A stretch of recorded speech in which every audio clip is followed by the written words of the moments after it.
রনি নামের এক ছোট্ট ছেলে। তার মা রাস্তায় পথচারীদের চুল কেটে সংসার চালায়। প্রতিদিন মা বলল, 1 টাকাও কম না, 1 টাকায়ও হাসি কিনে আনা যায়। কখনো ছোট করে দেখো না কোনো উপার্জনকে। একদিন স্কুলে রনিকে তার সহপাঠীরা হাসাহাসি করে। তোমার মা তো ফুটপাথে চুল কাটে, 1 টাকার নাপিত।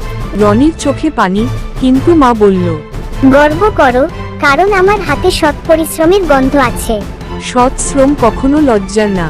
রনি ভাবে, আমি বড় হয়ে এমন নাপিত হব যাকে দেখলে সবাই গর্ব করবে। সে প্রতিদিন মায়ের কাজ দেখে শিখতে থাকে। সাফল্য শুরু হয় একটি ছোট স্বপ্ন থেকেই। বছর কেটে যায়। রনি এখন শহরের সবচেয়ে ব্যয়বহুল স্যালনের মালিক। সেই স্যালনের নাম 1 টাকা বাবা। মায়ের সংগ্রামের স্মৃতি ধরে রাখতে মা লজ্জায় বলল, এত বড় হলে আমায় ভুলে গেলি না তো? রনি মায়ের হাত চুমু দেয়। তুমি না থাকলে আমি কিছুই হতাম না।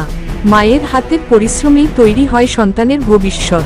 মা স্যালনের দেয়ালে ঝুলানো সেই পুরনো কাচির দিকে তাকিয়ে চোখ ভিজিয়ে ফেলে। কাউকে ছোট ভাববে না। আজ যে 1 টাকা, কাল সেই কোটি টাকার মূল্য তৈরি করে। মায়ের পরিশ্রম, সাফল্যের প্রথম চুল কাট।